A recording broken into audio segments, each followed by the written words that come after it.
All right, guys, welcome. Jody Humphrey here. Excited to have you guys here in Atlanta, Georgia. And I'm with my partners, Zach and Kimberly Odie, and also Tim O'Rourke. And we're excited to be here with you. We're going to lead the conversation today, and I think you're going to really enjoy it. So let's get right to it. First of all, what a great week. What a crazy week. Everything's going on in the world. It's got us where we got tons of things to talk about. But what we need to focus on right now is your own personal economy and getting back to the only thing you control, which is your attitude and your activity. So we're going to make sure that you're prepared for that. So Tim, we'll turn it over to you to start us off. All right, thanks, Jody. Hey, everybody. Just want to talk about some things I think you need to be aware of that are going on and that affect the economy, affect people's mind. First of all, interest rates. The Federal Reserve is meeting soon, and the market. Okay, so the stock market is actually baked in two interest rate decreases that the Federal Reserve is going to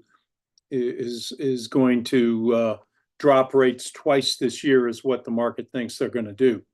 And Chair Powell has already made a couple comments to that effect. And so in that has a couple things that, kind of the domino effect of what does that affect in mortgage rates. We've seen mortgage rates drop from that 7% rate now down to about 6.8, 6.82 actually this morning, but 6.8, I think it'll drop below that. If they drop 25 basis points on the first notch, which is probably 90% chance of what's going to happen, you're going to see rates drop another probably, initially 10, 15 basis points and possibly as much as 20 from where it is, because a lot of that is already priced in. But that's going to bring rates down to maybe that 6.5 on the 30-year conforming mortgage rate, which is going to probably boost some of the mortgage refi as well as home sales. So that's one underlying aspect of what's going on in the economy right now. The other part is when rates drop like that, you're seeing gold prices starting to go up. And if you follow gold and precious metals, they're usually, and some are saying crypto. I don't believe that myself. I'm not a big fan of crypto. I think it's all a sham, in my opinion. That's just, that's another long discussion we can get into sometime. But gold is is at currently, I think I read it this morning at 2466, which is up over, I think up over now 20% for the year. And I think gold by the end of 2025, which is next year, by December 31, is going to be over $3,200 an ounce. Now, it may sound pretty wild, but when you're looking at gold, it's always going to appreciate when there's troubles in the market.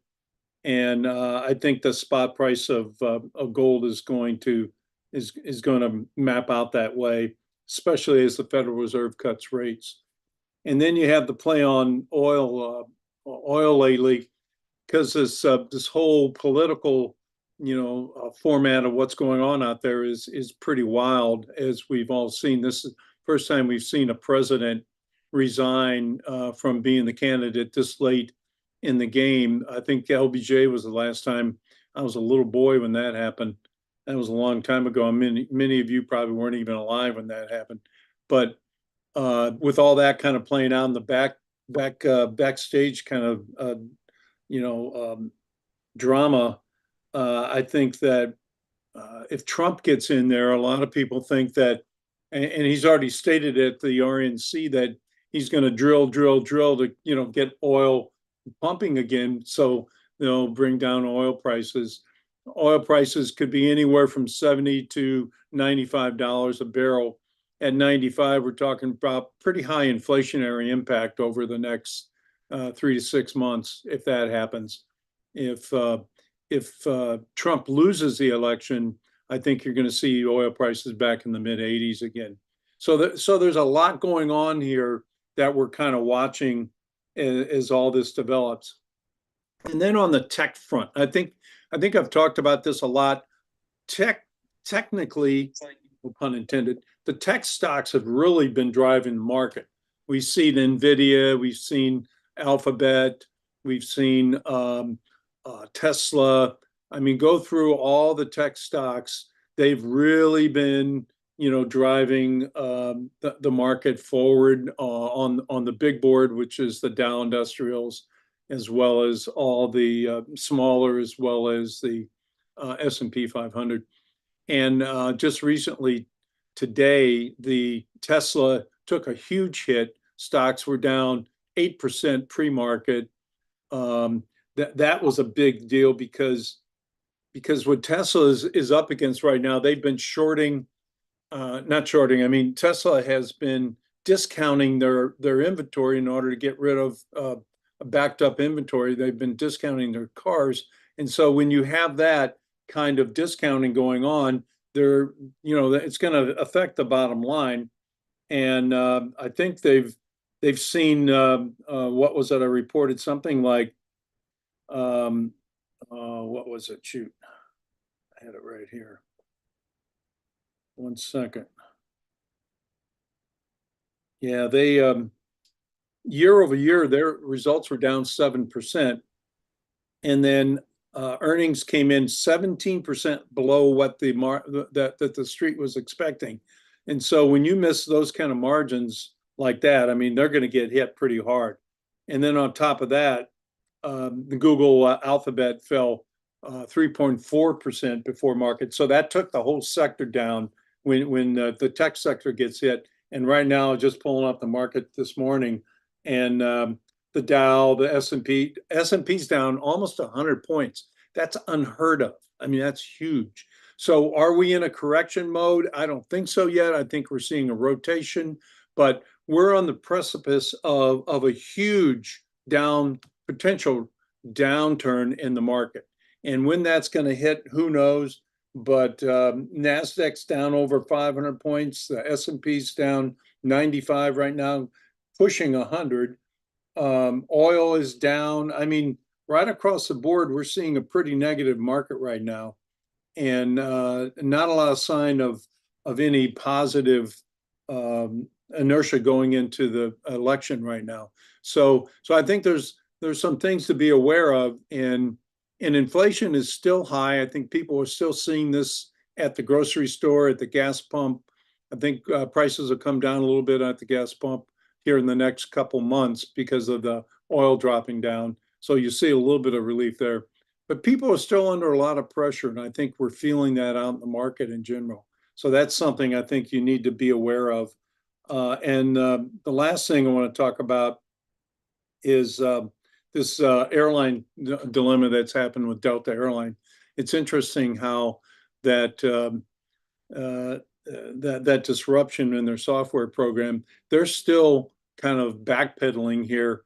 I talked to a couple pilots recently, and they're saying that they can't get the crews lined up. Delta is one of the biggest carriers, obviously, and they have so many thousands of flights a day. So the problem they're having is getting all the crews and staff scheduled for each of the flights at the gate, and the crews for the flights. And so they've really kind of messed that all up, and they're trying to get it rescheduled and re-coordinated so that they can get everything back online. And so that's disrupting the whole travel industry. Airlines across the board are struggling, but Delta was hit the hardest. So I think that whole sector is going to take a hit right now. But anyway, just something in the backdrop that's going on that I think we're going to see more and more disruption in the market. And the other thing I want to talk about real quick, Jody, before I turn it back, or Kimberly, I don't know who I'm turning it back to, but there is some peace talks going on with Israel and Hamas that looks promising. So that's one good thing over there. If that happens, I think you're going to see oil prices also come down a little bit more. And then the Ukraine war is still continuing on. That's a fragile situation over there still. I mean, this has been going on now for over 3 years, and Russia thought they were just going to go in and in a couple of weeks take it over. So Ukraine is looking for more weaponry and support, and Russia is saying, "Hey, we're all in, and we're going to blow up the world if you guys don't stay out of here." So we're seeing some pretty fragile geopolitical kind of issues going on, and it's something always to keep an eye on. But I think it'll all work out eventually.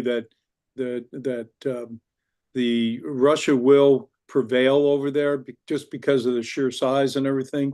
And I think this peace thing may, there probably never will be peace in Israel and in Hamas and all that in the Middle East. That's just a powder keg. But hopefully it can calm down and we'll get some sense of peace talks over there.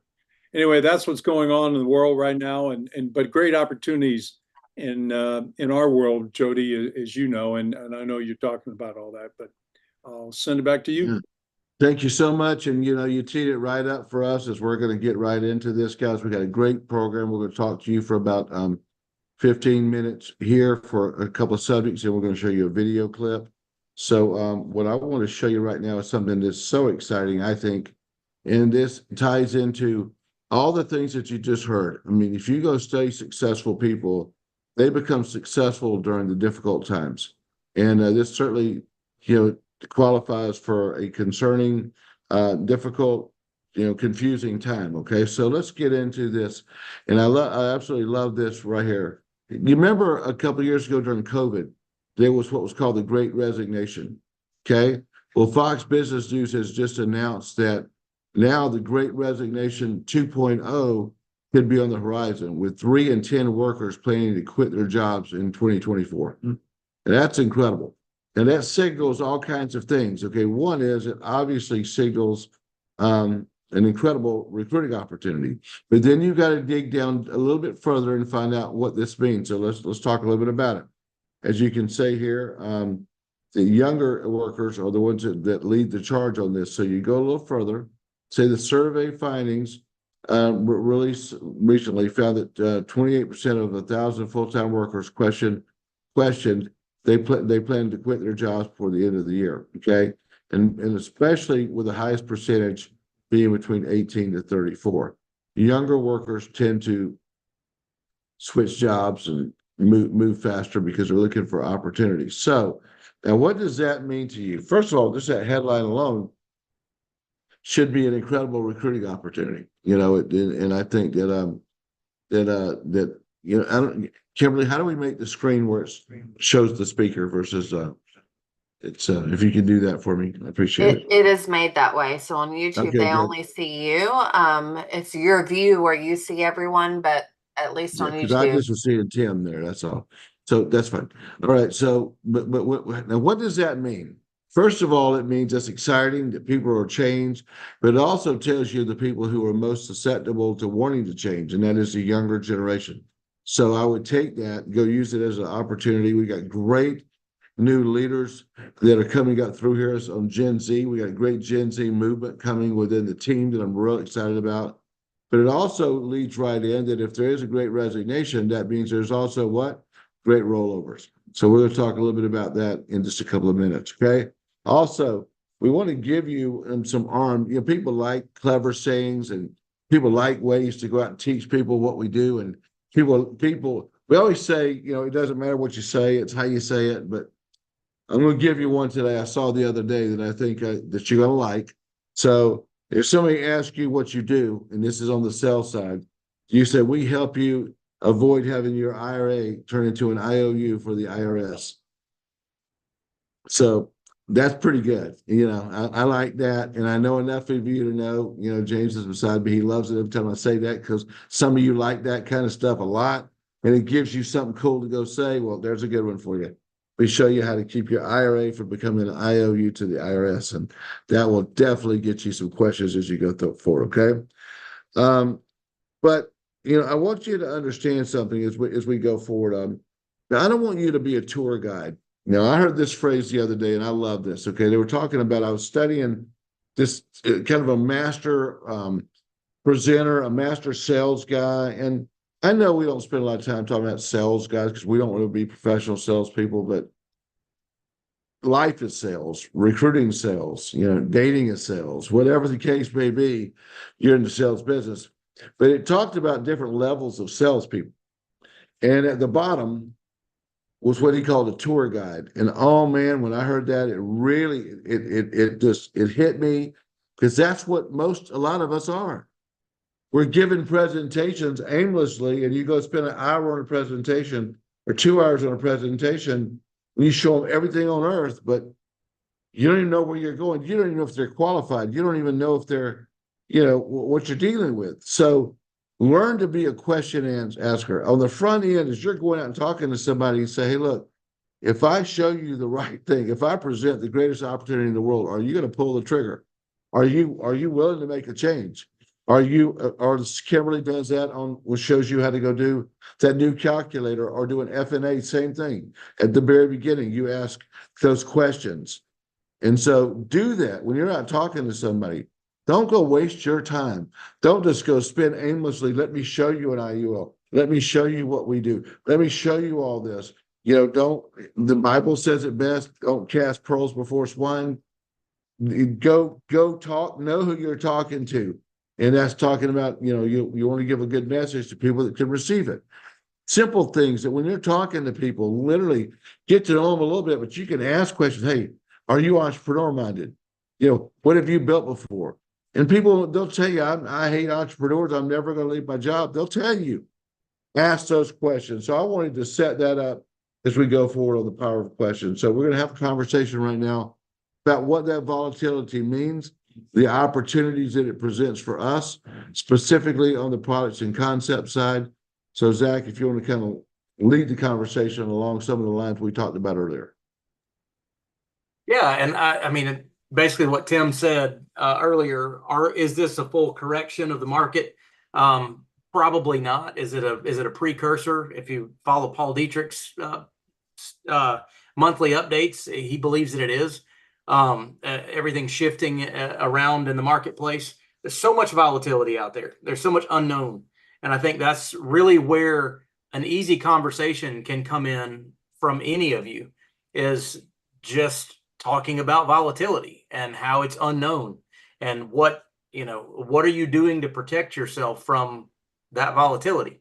I mean, I can give you examples of, I know that Jade has got a client that they're talking to right now that it has been invested in the market and has gone from, over $360 some odd thousand down to about $200,000 in the last couple of years. Just because they sat there with an advisor and didn't pay attention or trusted the advisor, and the advisor didn't earn their trust. They didn't do what they should have done. Or on the flip side of that, we have a client that we put in, just had their 1-year anniversary. We put them into an indexed annuity. They put in $600,000. We're never at risk of loss, and never had to worry a single day about the volatility. And now their account value 1 year later is $710,000. So you got one that's chasing returns in a volatile world, volatile time. And I'm not saying that market investments are bad. Trust me, we're going to talk a lot about that in Vegas with some of the exciting things we have coming down the pipe with HGI. But the reality of it is, for all of you that have an insurance license, if you can articulate or you can start conversations. We talked about that, I know, on our call Tuesday, and with I think some last week too, about just starting conversations. You've got to be able to talk to people that you don't know, or talk to people that you do know, and somehow weave into the fabric of the conversation what it is that you do now and what it is that might interest them.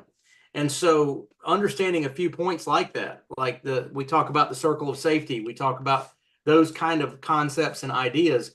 Paul Dietrich said from the stage, I think 2 years ago in Las Vegas, he said, all it takes is one market correction during your career for you to become wealthy, if you are poised to talk about it. As an advisor.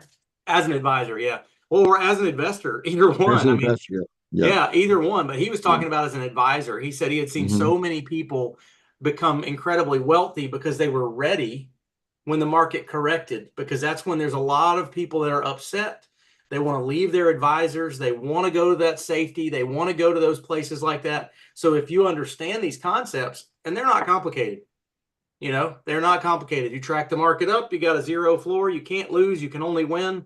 And some of the ones that we have, they'll give them a guaranteed 15% in their cash bucket. Others, if they want an income stream, they can get up to a 30% bonus. So those kind of terms and those kind of thought processes right now, a 30% bonus on that income can really help overcome some of that loss from somebody that just rode the market or had a rough little bit of time. And I will tell you this, across the market, and Tim's talked about this, and you've seen it if you've been on here for a few weeks in a row, the market's been up, up, up, up, up. It's a historic bull run in the market, longer than it's ever been before that any of us have ever seen. So you're going to find a lot of people that are still happy with their investments and are still, but that's what Paul meant when he said, if you're ready and armed with the right things to say, and you're prepared to actually open your mouth, when this correction happens, could be starting now. I'm sure there's a lot of conversation where people are concerned now.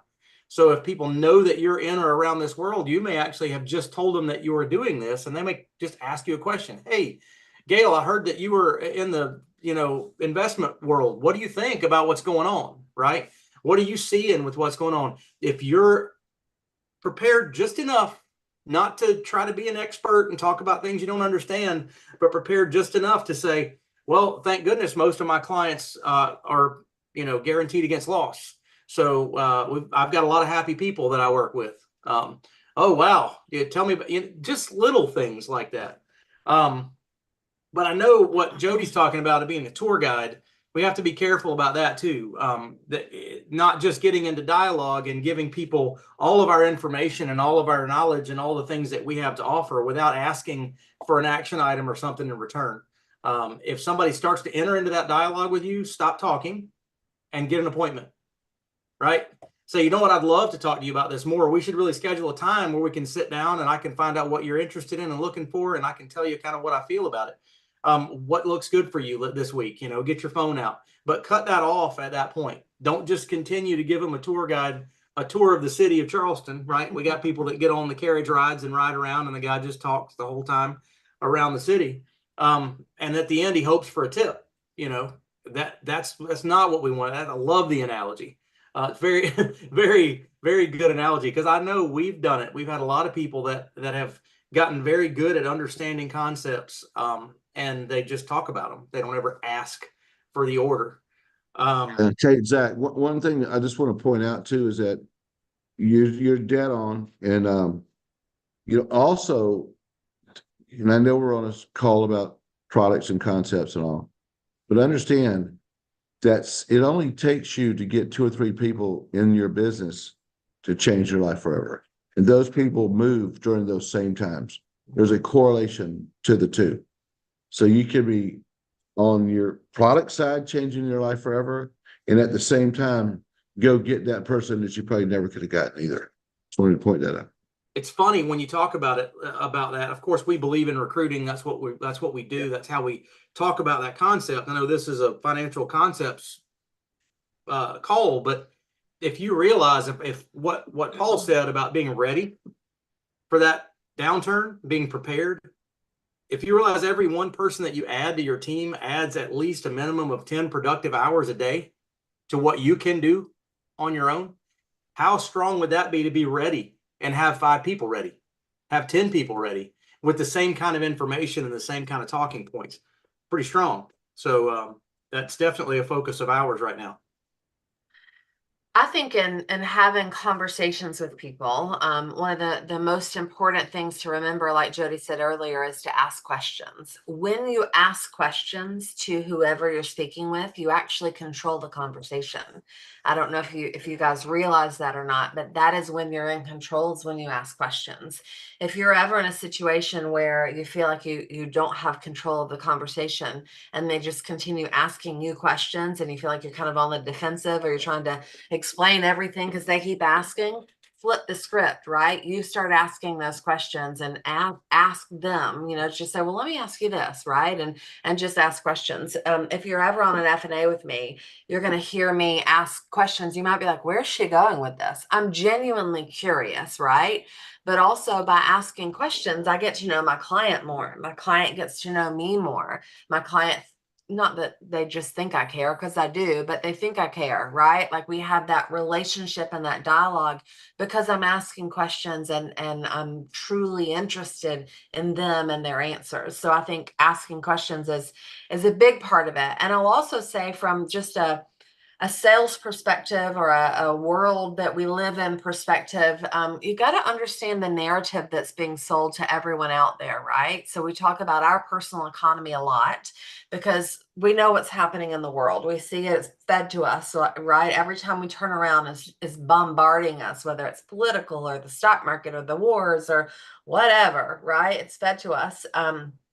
But you also have to understand that people are consuming that. People are buying it. People are believing in it. So, give you a perfect example. We were at the Apple store yesterday because Emma, our oldest, turned 24. Crazy, right? So happy birthday, Emma. But she's going to buy a new computer. She starts grad school in a couple of weeks. She's going to buy a new computer. She was in Charleston because they have an Apple store. So we went and we were talking to this lady, and this lady, she was fantastic helping us. And she's talking to Emma about how long a computer should last. And Emma's brilliant and whatever. She's she's a dork. She probably will see this one day, but she knows I tell her that anyway, right? So they're talking about specs on a computer and all this kind of stuff. And the lady's like, well, it's a big investment because it is, right? Especially a Mac computer. And she's like, a computer should last you 5 to 7 years. And she said, so what I want you to think about is this computer that you're buying right now. I want you to think about it as an investment. And she said, I really want you to think about when you get out of school in the next 4 years. She said, with inflation continuing like it is and rent increases like it is, like you might not be able to afford another computer. You might not even be able to afford somewhere to live because it's going to, and like she went on this, if you didn't have a job and if it wasn't keeping up with inflation, she went on this diatribe of like all this horrible stuff and why Emma should get a computer that's going to last 5 to 7 years, because maybe in 5 to 7 years she wouldn't have the money to buy another one. But that's the world we live in. I guess that's my point, is that's what everyone is hearing around us, right? Is they do feel it. Like we all feel inflation, right? We go to the grocery store, we know how much more expensive it is. We go out to dinner, we know how much more expensive it is. Like it is true, it is valid. But here we have the ability to change it. Right? We have the ability to change it for ourselves financially because we have a business opportunity that allows us to make whatever we want to make. But we also have the ability to change it for ourselves and our clients with the products and services that we have to offer. But also, I guess that's my point, right? It's just understand what they're listening to, and they are not living in a positive, happy world out there. It's kind of doomsday all around us right now. So we need to be that hope. We need to be that light. We need to be, give them that vision that it's going to be okay, and teach them from positive things. Like that's what people want to follow, right? Is that hope and positivity. And you really have that, right? Charlene, were you saying something? Yes, I was going to say something because that was just a perfect thing for you guys to get her name and number, which I'm sure you did to recruit her. I know exactly who she is. I did not actually. That's horrible. Thank you, Charlene, for calling me out on a national call. Appreciate it. We did talk to her for quite a while, and there's the transaction in the future because she actually talked Emma out of buying a computer because it's tax-free weekend next weekend in South Carolina. So that's what it's a big deal to have her wait for a minute, right? To save $100. I'd have been like, oh, it's just $100. We're just gonna buy it. Go ahead, James. Yeah, Zach, real quick, can you kind of repeat what you mentioned about by adding one person additional leverage that you have in your workday? Is that correct? Yeah. So if you think about your workday, if you say you work a standard 8-hour workday, for every person that you add to your team, you're adding that many more hours. So you're basically, making yourself that much more productive, that much more able to capture this wealth wave coming to the circle of safety. So yeah. That's also the example of Robert Kiyosaki is showing in Cash Flow Quadrant. When you go ES to the B, you go from your hours to as many hours as you have for other stores and other people. That's a great segue over to that. Okay. Now listen, guys, I also want to make a big point. Okay. I want to say something that I don't know if Kimberly ever thought she'd hear me say on this, but she's going to like it. I promise you. Uh-oh. No, listen. I place a lot of pressure on myself and Zach and Kimberly, on Mauricio, the company, to provide this training that I think that we all really need. Okay, if you know me very closely, you know that I go over that. I'm on that all the time. But I want to adjust something on that for a second, okay? I was at Aki's office last night. For those of you that are new, some of you may be brand new to the company and may not know who that is. That's an office. It's the most productive office in our company and arguably the most productive office in the industry right now as far as production. And Althoff, who is one of our generals of our company, a great leader, he stood up. Now, this is after us going through a training of epic proportions on product. Okay. He stood up and said, and I think this is so powerful. He said, you have a responsibility to self-educate when you're in this business. He goes, we only provide training assuming that you have already studied on your own what all these things are. That you have a responsibility to go look up. Like because he was talking about this thing in general. It was about caps or something. I can't remember what it was.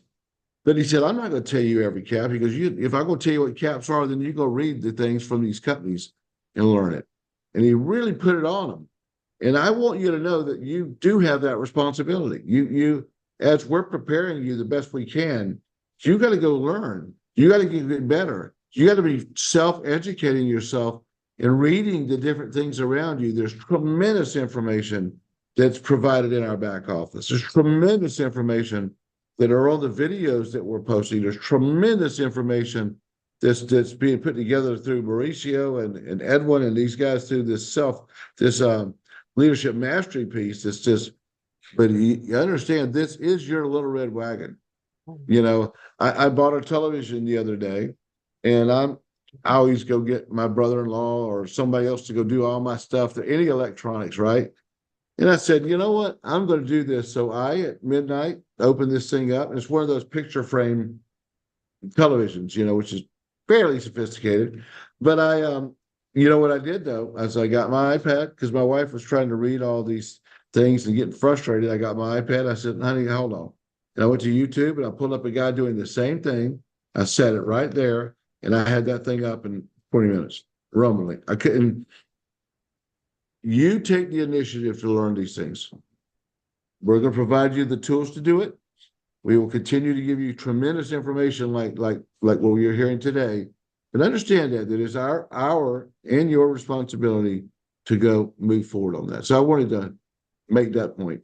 I think that's a great point. And I would have to say that's probably why I'm as strong in product as I am, is because Jeannie, who you know, and some of you guys know, she was a master at playing dumb. And I used to get so mad at her because I'd go in like, she's training me. She's my mentor. She's teaching me. And I'd be like, hey, Jeannie, like, how do I move this money from one company to another? She's like, I don't know. Or she's like busy or something. Right. And she knew exactly, like she knew everything before I ever even asked it, but she wouldn't tell me.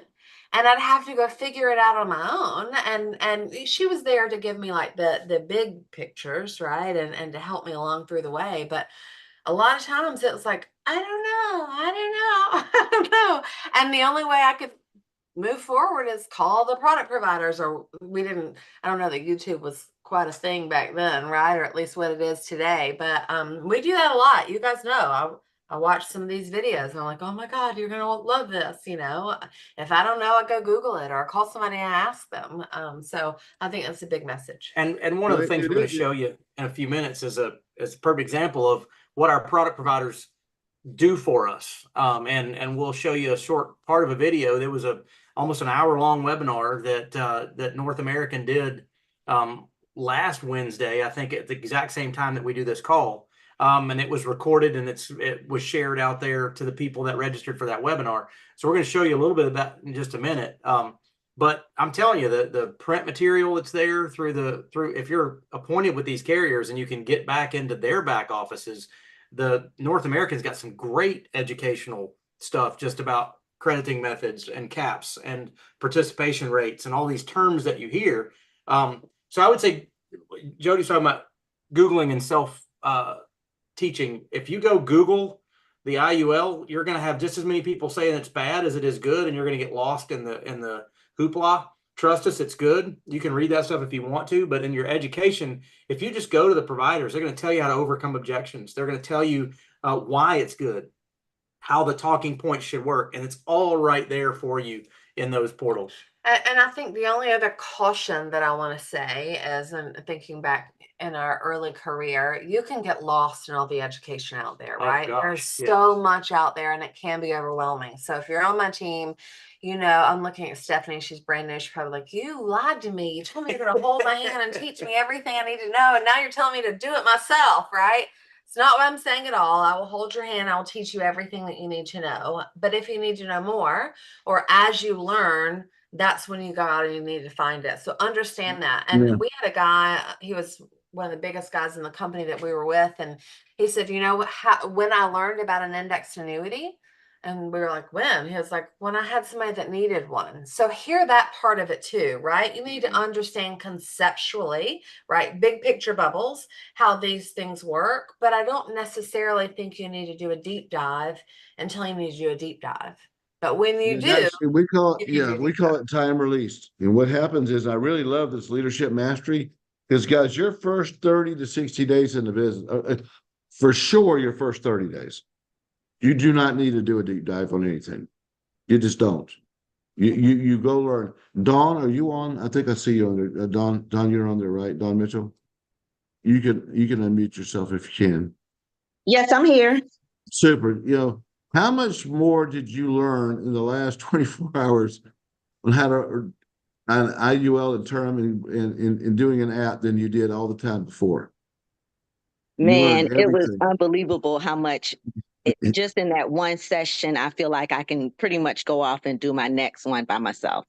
But the thing was, you learned it then, right? And you Yes. learned more with that, with bullets flying, than you ever Yes. could have learned in a book or a presentation. And Correct. so Dawn's as sharp as we got, but you could go read all this stuff until, thank you, Dawn, but until you go in the field with your field builder, you will going to learn all the other stuff. It isn't just not smart, it won't work. You won't know what you're hearing. You don't have ears to hear what's being said. But once you do that, oh, now I need to go find out a little bit more about this. And that comes, and I love this leadership mastery, because it goes to, and it time releases it after you're ready, then you go in and start learning this stuff as you go. So very exciting stuff as you go forward. And you go learn, you go look at Kimberly House, what she knows, and Zach, what he knows, and you look at Mauricio, and then you go look at Aki's team. They learned all of it. They worked hard. They got that extra edge by taking that extra ownership. And guys, this is our craft. It's what we do. Be proud of it. Be good at it. I mean, do your best. You know, don't mean you got to know everything. It just means do your best. You know what to do. And if somebody doesn't, yeah, that tells you all you need to know, because it's your business. So we're going to show you this video for the next 15 minutes, and we'll break it down over the next couple of weeks to give you the rest of it. So James, do you have a question? Yeah, no, I think you made. I just want to add to that. I think you made a great point. And just for the new people that are on the call, you know, there's always kind of this, and I do it all before I do anything. But at the end of the day, the whiteboard is full of strategies, concepts, and information that we truly learn. It's through taking action that we actually learn, because you read all day long. At the functionality, the utility behind it, but it's not a hammer if it just sits in a toolbox, but it becomes a hammer. Model is even if I'm brand new and I don't know anything about the industry, I don't have to have it all figured out. guidance for guidance and direction, support that knows it all, that's going to be able to go in and execute. And I guess we don't need to put so much pressure on ourselves. I mean, I think we do that enough as it is already. No reason we should to help guide us, direct us, and coach us to the top. Yeah, I think that very well said.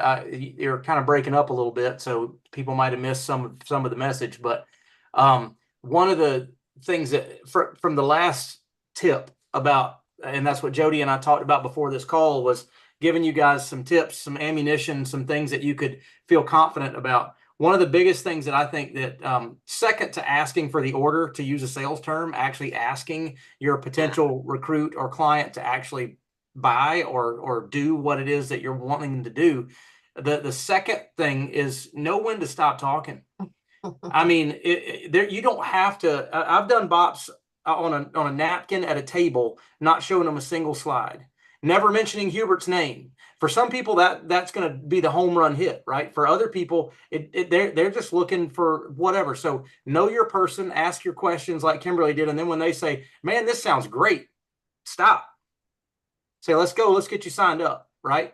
Let's get this great. Let's get your needs analysis done." Whether they're a client, whether they're a potential new teammate, listen for that and know when to stop. There's nothing that says I got to show them all 87 slides in the BOP and talk about each picture on every slide before I ask them if they want to join my team. Nothing. It's Absolutely. talking to them about what they need, what they want, how do we fix their personal economy, and plug in the tool that we have in that hole, right? That's it. And when they say they're ready, you'll know it, and let get started. That would be my last tip for that. Amen on that. And then also the same thing's true in recruiting. Exactly what he said. Ditto right over there. Okay. Now listen, we got a great program lined up tomorrow night, Thursday night. We'll have the Zoom going from 7 to 9. Hop in when you can. Mauricio will be going into detail on how to use that incredible new tool, that calculator, which is just going to be an absolute game changer. And he's going to go into details on training on that tomorrow night at 8. So get on tomorrow night. James is here in Atlanta. He'll be doing training from the first part. So that's tomorrow night, same station. Get your people on there. And then I'll do a BOP tomorrow. Now listen, just so you'll know the change in strategy, at 1:30 on Wednesdays, when I do the BOP or lead the BOP, because I want to have other people doing it with me, it's going to be, if you feel a need for this, I'm going to do it more toward, how we work with CPAs, realtors, professionals, along those lines, more of a professional BOP than just a granny BOP. So we'll see how that works, but I'll do that today at 1:30, and then tomorrow night at 9, we'll go back to our normal. So we'll turn it over to Kimberly to show the video as we wrap up. Jody, quickly. Yes, ma'am. What about mortgage brokers? Will it be good for them as well? Same. Yes. Thank you. Great. Yes. Anybody in financial services that has a financial services mindset, Okay. or a professional, real high-end mindset. Yes. Okay. Great job. Thank Great question. All right, Kimberly. All right, so I'm going to take the next maybe 10 minutes and just share the first part of this IUL training from North American. And I will tell you, obviously, we love all of our product providers. I don't think that this is product provider specific. I think this is more just IUL generic information, because they're all going to work the same way. Different indexes, different caps, things like that. But the big picture, the big bubble concept is the same. So we'll, like Jody said, we'll break this up over the next few weeks and share all of it with you. Oh, here it is. So here we go.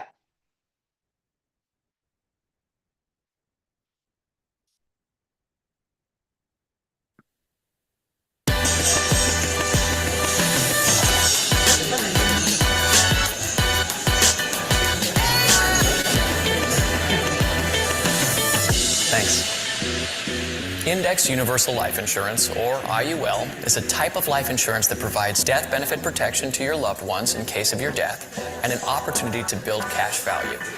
So how does it work? Follow me.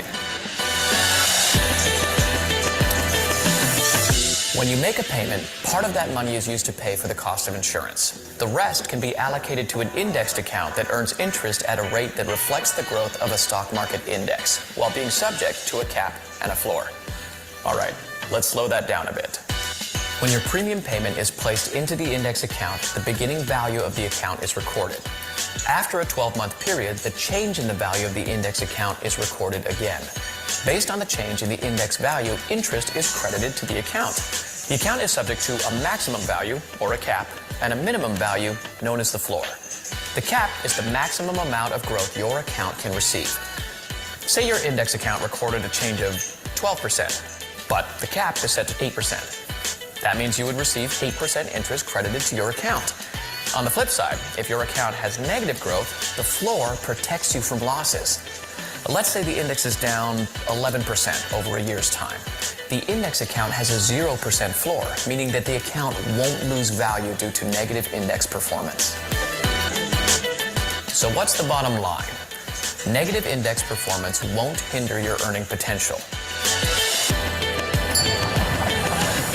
North American offers a variety of IUL products that you can customize to meet your financial goals. Speak with your representative today to discuss how you can make IUL part of your financial strategy.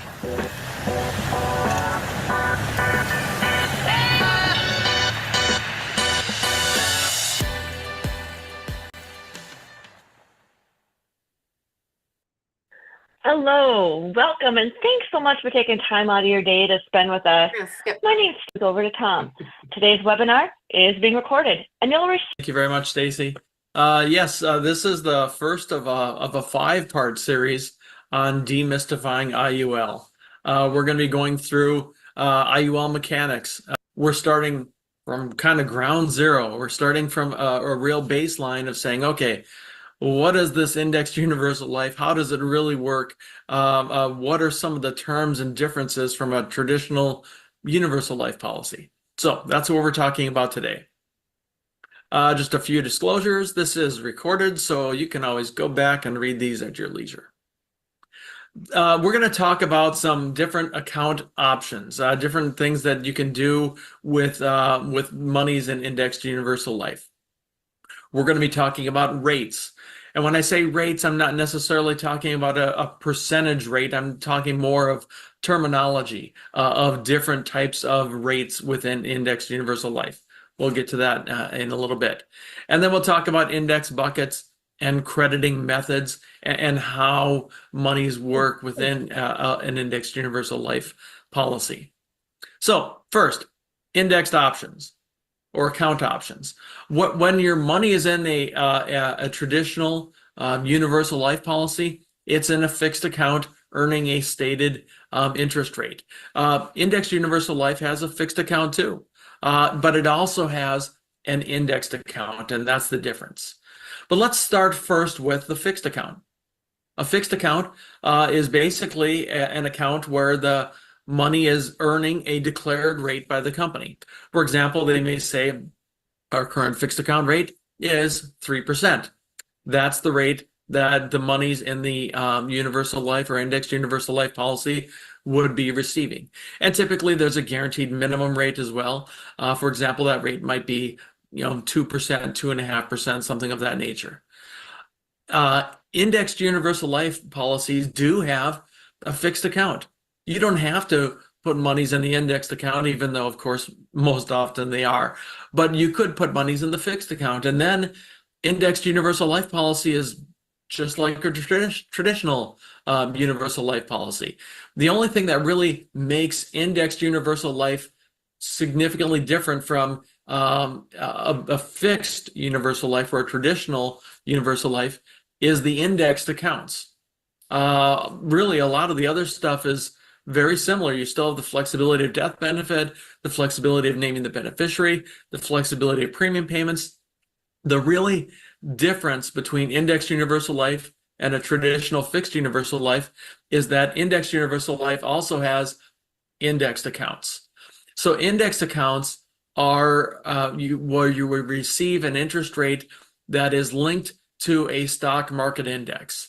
Oftentimes it's an S&P 500, though it could be other indexes. It could be a Euro stock index. It could be the Dow Jones. It could be some sort of a volatility controlled index.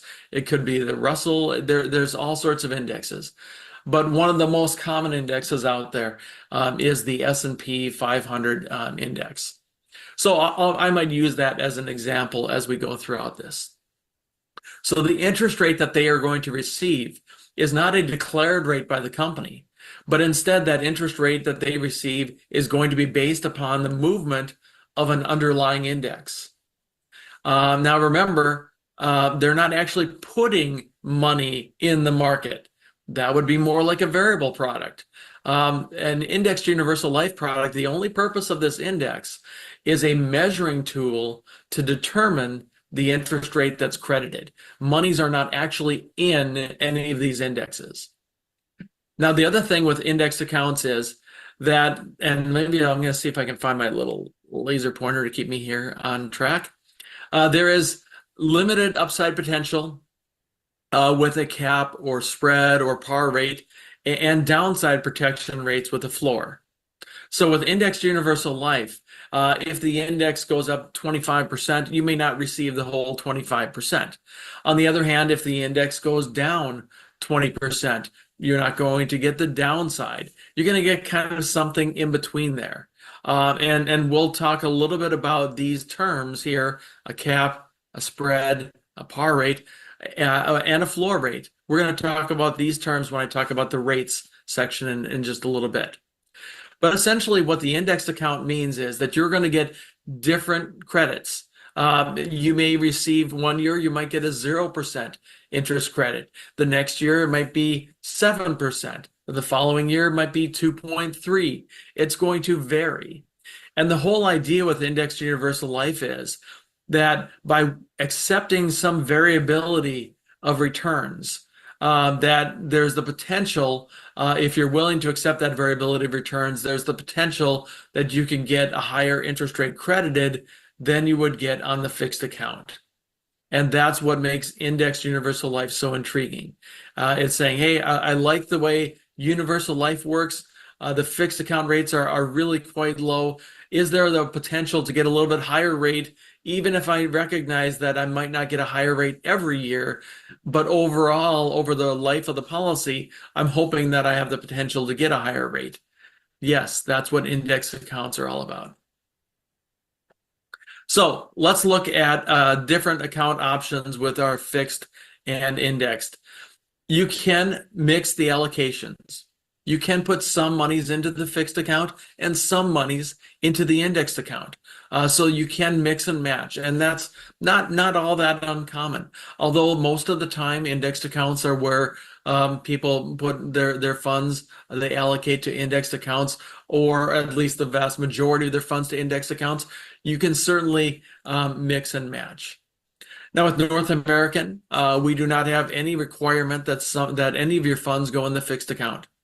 There are a few companies out there that require some of the funds to go into the fixed account. And again, generally, the fixed account is going to illustrate a little bit lower rate of return than the indexed accounts would. So it's nice that we do not have the requirement that you have to put monies in the fixed account. You can put all of the funds in index-related accounts if you'd like.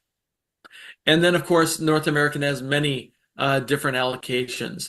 It's not just the S&P 500, point to point, which I'm going to talk about, but it's we have a number of different index allocations, including one of our more popular allocations is a Fidelity, a volatility control index, which is another popular. It's probably our second most popular indexed allocation. So there's a number of different options that the client can choose from. But that doesn't mean you have to be overwhelmed and say, okay, which option do I choose? We're getting ahead of ourselves here. That's maybe down to a future session. But just be aware that there's a lot of options, and you don't have to do them all. You don't have to pick them all. And maybe you just illustrate the S&P 500, or maybe you illustrate a blend between the most popular two options, which is actually our illustration default.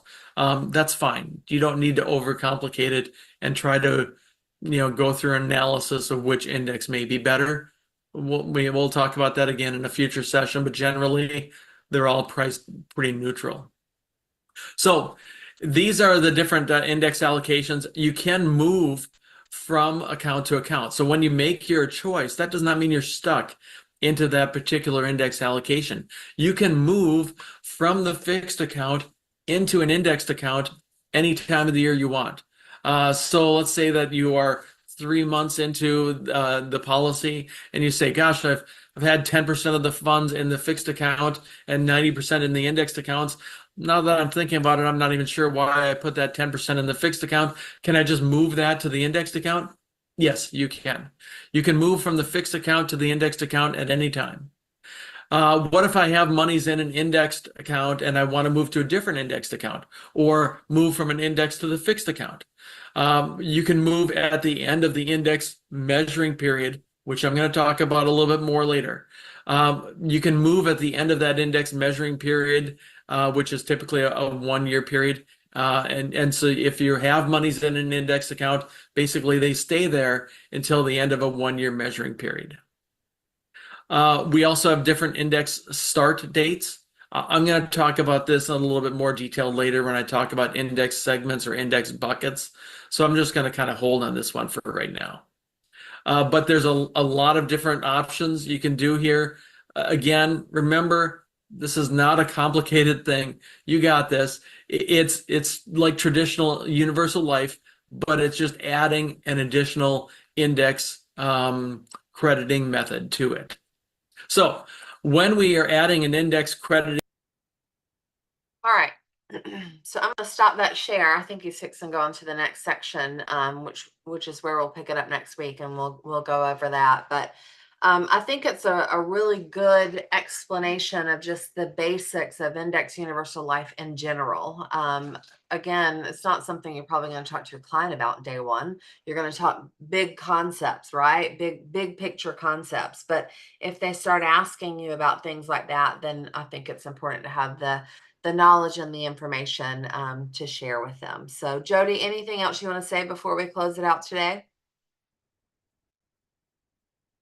I think the answer is no. Gina, do you have a question? I have a question.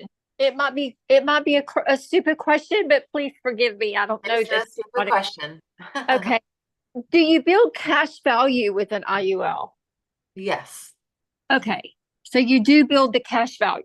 Yes. Only term has no cash value. The purpose of, or not the only purpose, but obviously we use it for a cash accumulation tool quite often. Okay. Thank you so much, Kimberly. Yeah, you're welcome. All right, guys. Well, we will see you for this Kimberly, call. Yeah. Real quick, just to reward everybody for being on. Just want to show you guys something that's just really cool. You guys hadn't seen this here at the home office. They just completed this. I want you to see it. But they put a world-class podcast center here. That's pretty cool, guys. Can you see that okay? Yeah, it's awesome. Yeah, so we're taking to the future, better training, better facilities, everything we got. So thank all of you for being on. Get your teammates to go onto the YouTube channel. Number one, join it. 2, they need to watch this. This information's there. So when you're talking to somebody, hey, have you watched the latest webinar? Thanks, guys. See you later.